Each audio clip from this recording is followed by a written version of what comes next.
मुन्नी मसालेदार की कहानी एक संघर्षशील लेखक के रूप में शुरू होती है, जिसकी पहली किताब को कोई खास सफलता नहीं मिली। वह अपने सपनों और हौसलों के बीच उलझी हुई है। उसकी मैनेजर बबली बदनाम उसे हिम्मत हारने की सलाह देती है और कहती है कि अब लिखना छोड़कर किसी अमीर व्यक्ति से शादी कर लेनी चाहिए। यह सुझाव मुन्नी के लिए असमंजस और निराशा का कारण बनता है। इस मोड़ पर मुन्नी के सामने दो रास्ते हैं, अपने जुनून का पीछा करना या आसान रास्ता चुनना। मुन्नी मसालेदार अपने मैनेजर की सलाह को अनसुना कर देती है और खुद कुछ नया रचने का प्रयास करती है। हालांकि जब वह लिखने बैठती है तो उसके मन में विचारों की कमी महसूस होती है। उसे समझ नहीं आता कि किस विषय पर लिखना चाहिए या कैसे शुरुआत करे। इस उलझन में वह बार बार अपने कागज को देखती है, लेकिन कोई स्पष्ट दिशा नहीं मिलती। उसकी रचनात्मकता जैसे ठहर सी जाती है और वह असमंजस में डूबी रहती है। मुन्नी बचपन से ही अपनी दादी की तरह बनने का सपना देखती थी। उसे लगता था कि बुजुर्गों का जीवन बहुत सरल और आरामदायक होता है, जिसमें उन्हें किसी की बात मानने की जरूरत नहीं पड़ती। मुन्नी को यह विश्वास था कि दादी अपनी मर्जी से सब कुछ करती हैं और उनका जीवन स्वतंत्र है। इसी सोच के कारण मुन्नी हमेशा दादी जैसी बनने की कोशिश करती रहती थी। मुन्नी अपनी पुरानी दोस्त कार्ला से मिलती है, जो अपनी शादी की तैयारियों में व्यस्त है। कार्ला ने अपनी बैचलर पार्टी के लिए पाम स्प्रिंग्स चुना है और मुन्नी को उसमें शामिल होने का निमंत्रण देती है। दोनों दोस्तों के बीच यह मुलाकात उत्साह और खुशी से भरी है, क्योंकि वे साथ में नए अनुभवों और यादों को साझा करने वाली हैं। पाम स्प्रिंग्स का माहौल और पार्टी की योजना दोनों के लिए खास होने वाली है। मुन्नी अपने घर लौटती है और यात्रा की तैयारी में पैकिंग शुरू करती है। इसी दौरान उसका पड़ोसी झंडू जैक वहां आता है। मुन्नी उसे अपने कुत्ते की देखभाल के लिए बुलाती है, जिससे वह निश्चिंत होकर जा सके।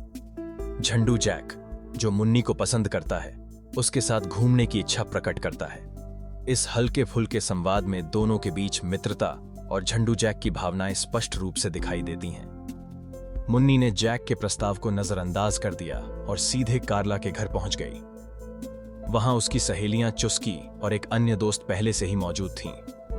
सभी दोस्त एक साथ मिलने पर काफी खुश नजर आ रही थीं। उनके बीच बातचीत और हंसी मजाक का माहौल बना हुआ था। यह मुलाकात उनके आपसी संबंधों को और मजबूत करने का अवसर बन गई। मुन्नी अपनी सहेलियों के साथ बैठी हुई झंडू जैक के किस्से साझा करती है।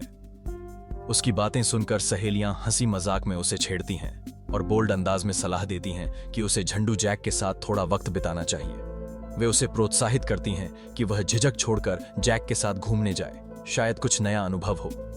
उनकी बातों में दोस्ती की गर्मजोशी और चुलबुलापन साफ झलकता है। सभी सहेलियां उत्साह और उमंग के साथ पाम स्प्रिंग्स पहुंचती हैं। वहां वे एक खूबसूरत विला किराए पर लेती हैं, जो उनकी छुट्टी को खास बनाने वाला है। विला के अंदर पहुंचते ही वे पार्टी की तैयारियों में जुट जाती हैं, सजावट और खाने पीने की व्यवस्था करती हैं। हर कोई अपनी जिम्मेदारी निभाते हुए माहौल को खुशनुमा बनाने की कोशिश करता है। उनके चेहरों पर मुस्कान और दोस्ती की गर्माहट साफ झलकती है। सभी दोस्त एक साथ कैफे में पहुंचती हैं, जहां माहौल बेहद खुशनुमा है। वे खुलकर शराब का आनंद लेती हैं और आपसी बातचीत में हंसी मजाक करती हैं। इस पल में हर कोई अपनी चिंताओं को भूलकर पूरी तरह मस्ती में डूब जाता है।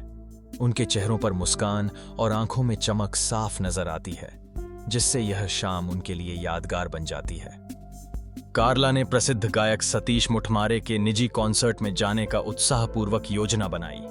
वह इस खास मौके का इंतजार कर रही थी, लेकिन उसकी दोस्त मुन्नी ने थकान और आराम की आवश्यकता के कारण साथ चलने से इनकार कर दिया। मुन्नी का निर्णय कार्ला के लिए थोड़ा निराशाजनक था, क्योंकि वह चाहती थी कि दोनों साथ में इस अनुभव का आनंद लें। इसके बावजूद कार्ला ने अपने उत्साह को बनाए रखा और कॉन्सर्ट में जाने की तैयारी जारी रखी। मुन्नी अपने विला में अकेली रह रही थी। एक दिन उसकी नजर बाहर लगे एक टेंट पर पड़ी, जो शांत वातावरण में अलग ही आकर्षण पैदा कर रहा था। उसने सोचा कि शायद वहां उसे सुकून या ध्यान का अवसर मिलेगा। उत्सुकता से वह टेंट की ओर बढ़ी। मन में उम्मीद थी कि वहां उसे मानसिक शांति और रिलैक्सेशन का अनुभव होगा। टेंट के भीतर प्रवेश करते ही उसकी नजर एक अनोखे व्यक्ति धूमचंद पर पड़ती है। धूमचंद का व्यवहार और पहनावा आम लोगों से अलग है, जिससे वह तुरंत ध्यान आकर्षित करता है। वह उस व्यक्ति को एक महंगी यूरोपियन मशीन में बैठने का आग्रह करता है, जो अपने डिजाइन और चमकदार बनावट से अत्यंत आकर्षक लगती है।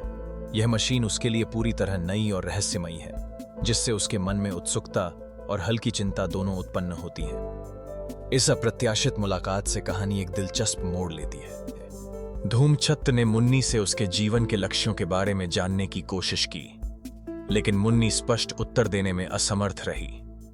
वह थोड़ी उलझन में थी और उसने बताया कि उसके लिए सबसे महत्वपूर्ण बात अपनी जिंदगी अपनी शर्तों पर जीना है।